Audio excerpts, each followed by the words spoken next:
Yes breaking news చూస్తున్నాం. Kakinada anchorage port పై ప్రభుత్వం మరింత నిఘా పెట్టింది. ఈ మేరకు స్టెల్లా నౌకపై చట్టపరమైన చర్యలకు ప్రభుత్వం సిద్ధమవుతోంది. అయితే పోర్టు భద్రతకి త్వరలో చీఫ్ సెక్యూరిటీ ఆఫీసర్ను నియమించనుంది. ఇకపై ప్రతి నౌకను క్షుణ్ణంగా తనిఖీలు చేయాలని ప్రభుత్వం ఆదేశించింది. ఇక దీనికి సంబంధించి మరింత సమాచారం మా ప్రతినిధి దుర్రాని అందిస్తారు. ఎస్ దుర్రాని. మార్నింగ్ సోనియా, ఇప్పుడు వాస్తవంగా చెప్పుకోవాలంటే ఒక్క మాటలో పవన్ కళ్యాణ్ సంధించిన ఒక్క బాణం 2 పెట్టెలు కొట్టిందనే చెప్పాలి. ఇటు ప్రభుత్వ అధీనంలో ఉండే యాంకరేజ్ పోర్టు, అంటే ప్రైవేట్ పరంగా ఉండే డీప్ వాటర్ పోర్టు, ఈ 2 పోర్టులపై ఏకకాలంలోనే పవన్ కళ్యాణ్ గట్టి దెబ్బ తీశారు. ఏ విధంగా అంటే యాంకరేజ్ పోర్టులో రేషన్ మాఫియాను అడ్డుకట్టేయాలని తలంపు ఒక పక్క, రెండో విధంగా డీప్ వాటర్ పోర్టులో జరుగుతున్న తతంగం, అలాగే ఎవరైతే గత పూర్వపు యజమాని ఉన్నాడో కేవీ రావు, ఆయన దగ్గర నుంచి అరవిందో ఇన్ఫ్రాస్ట్రక్చర్ వాళ్ళు, అంటే విజయసాయి రెడ్డి అల్లుడు సొంత సోదరుడు ఏ విధంగా అక్కడ పూరా మొత్తం యాజమాన్యాకు లాక్కున్నాడో అవన్నిటి మీద నిఘా పెట్టేందుకు స్వయంగా ఐవీ రావుతో కంప్లైంట్ ఇప్పించి సిఐడి కేసు నమోదు చేసేందుకు రంగం సిద్ధం చేయడం. ఈ 2 రకాలు గమనిస్తే కనుక పవన్ కళ్యాణ్ వేసిన బాణం మాత్రం చాలా గట్టిగానే తగ్గిందని చెప్పాలి.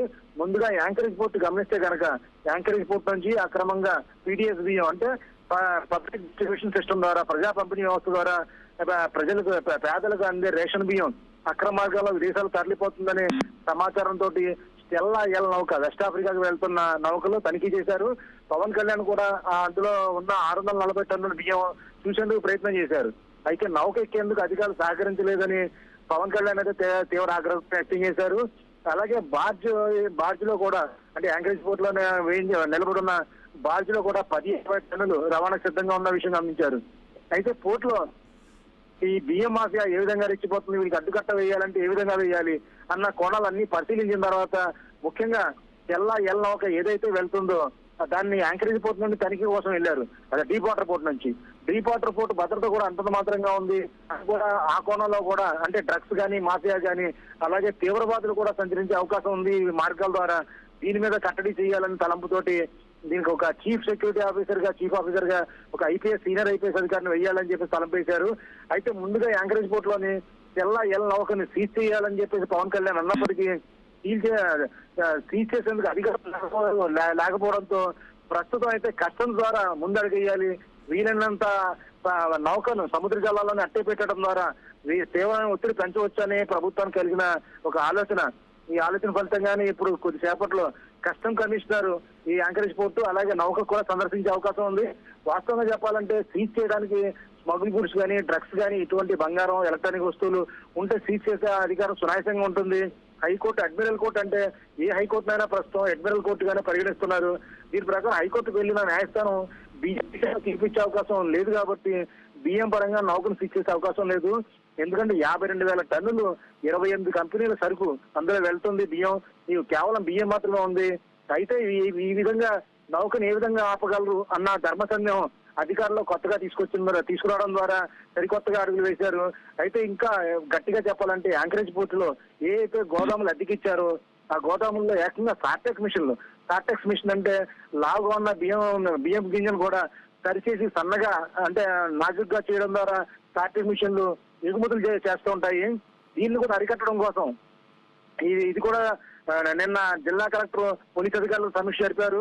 అన్ని విధాలుగా మొత్తం రేషన్ మాఫియా చుట్టూ ఎవరైతే రాజకీయ నాయకులు ఉన్నారు, ఎలాగైతే వ్యాపారస్తులు ఉన్నారో వీళ్ళందరి మీద ఉక్కుపాదం మోపి ఒక్కసారిగా వీళ్ళ రేషన్ మాఫియాను అడ్డుకట్ట వేయడం ద్వారా ప్రభుత్వ అధీనంలో ఉన్న యాంకరేజ్ పోర్టు పై పట్టు సాధించడం, అలాగే ప్రైవేట్ అధీనంలో ఉన్న డీప్ వాటర్ పోర్టు పైన కూడా అదే విధంగా, అంటే ఏ విధంగా అరవిందో ఇన్ఫ్రా చేతిలో ఉందో దాన్ని తిరిగి మళ్ళీ తీసుకోవడం ద్వారా మొత్తం ఈ వ్యవస్థను, అంటే వైఎస్ఆర్సీపీ వ్యవస్థను పూర్తిగా అణగదొక్కాలి అన్న బ్రహ్మాండమైన ఆలోచన పవన్ ద్వారా, అంటే పవన్ ఒక అస్త్రంగా వాడుతూ చంద్రబాబు నాయుడు ముందుకు వేస్తున్నట్టుగానే గట్టిగానే చెప్పుకోవాలి. పవన్ కూడా తను తీసుకున్న అవకాశాన్ని చాలా చక్కగా వినియోగించుకున్నారు. ఒక దెబ్బతో అటు యాంకరేజ్ పోర్టు, ఇటు డీప్ వాటర్ పోర్టు రెండింటినీ ఒకే దెబ్బతోటి మూలాల నుండి కుదిపారని చెప్పుకోవాలి సోనియా. అయితే పోర్టు భద్రతకు సంబంధించి సెక్యూరిటీ ఆఫీసర్ నియమించినట్టుగా తెలుస్తోంది. అసలు ఈ సెక్యూరిటీ ఆఫీసర్ ఎవరు, అలాగే ఈ చీఫ్ సెక్యూరిటీ ఆఫీసర్ ఎప్పటి వరకు నియమించే అవకాశం ఉంది, ఏమైనా సమాచారం ఉందా? ప్రస్తుతం అయితే ఆ పేరు ఇంకా గుప్తంగా ఉంచారు. ప్రభుత్వం నియమించిందని చెప్తున్నారు కానీ ప్రస్తుతం అయితే రాలేదు. అంటే నౌకను ఏ విధంగా ఆపాలి అన్న కోణంలో ప్రస్తుతం వేస్తున్నారు కాబట్టి కస్టమ్ కమిషనర్ వచ్చారు. ఇప్పుడే విజయవాడ నుంచి, హైదరాబాద్ నుంచి, విజయవాడ నుంచి అధికారులు వస్తున్నారు. ఏ విధంగా దీన్ని, అంటే కేంద్ర ప్రభుత్వం ద్వారా చేయాలి కాబట్టి ఏ విధంగా ఈ నౌకని హోల్డ్ లో చేపట్టాలి. ఎందుకంటే అరెస్ట్ చేయాలి నౌకని. అరెస్ట్ చేయడం అంటే కదలకుండా పెట్టాలి. బియ్యం ఉన్నాయి కాబట్టి ఏ విధంగా చర్యలు తీసుకోలేమని చెప్పి అధికారులు చెప్తున్నారు ధర్మిల. ఎందుకంటే అందులో 640 టన్నుల పీడిఎస్ బియ్యం ఉన్నప్పటికీ అది ఒకసారిగా గతంలో సీజ్ చేసి బ్యాంక్ గ్యారంటీ తీసుకోవడం ద్వారా విడిచిపెట్టిన బియ్యం కాబట్టి మరో దఫా దీనిపైన చర్యలు తీసుకునే అవకాశం లేదు. ఎందుకంటే దానికి కట్టాల్సిన పెనాల్టీ సంబంధిత కంపెనీ చెల్లించింది కాబట్టి చర్యలు తీసుకునే అవకాశం లేదు. అయితే మొత్తం యావత్తు చర్యను ఏ విధంగా నిలుపు చేయాలి, ముందు నౌకని కదలకుండా చేయడం ద్వారా ఒక కదలకు తీసుకురావాలని ఇప్పుడే కస్టమ్స్ కమిషనర్ వస్తున్నారు పోర్టుకి. ఆ తర్వాత పరిణామాల్లో ఎవరైతే సీనియర్ ఆఫీసర్ ఐపీఎస్ ఆఫీసర్ నియమించారో ఆయన డీప్ వాటర్ బోట్ లో నియమితులు అవుతారు. యాక్చువల్ గా చెప్పాలంటే యాంకరేజ్ బోట్ అవసరం లేదు. ఎందుకంటే రైట్, థ్యాంక్ యూ దుర్రాని.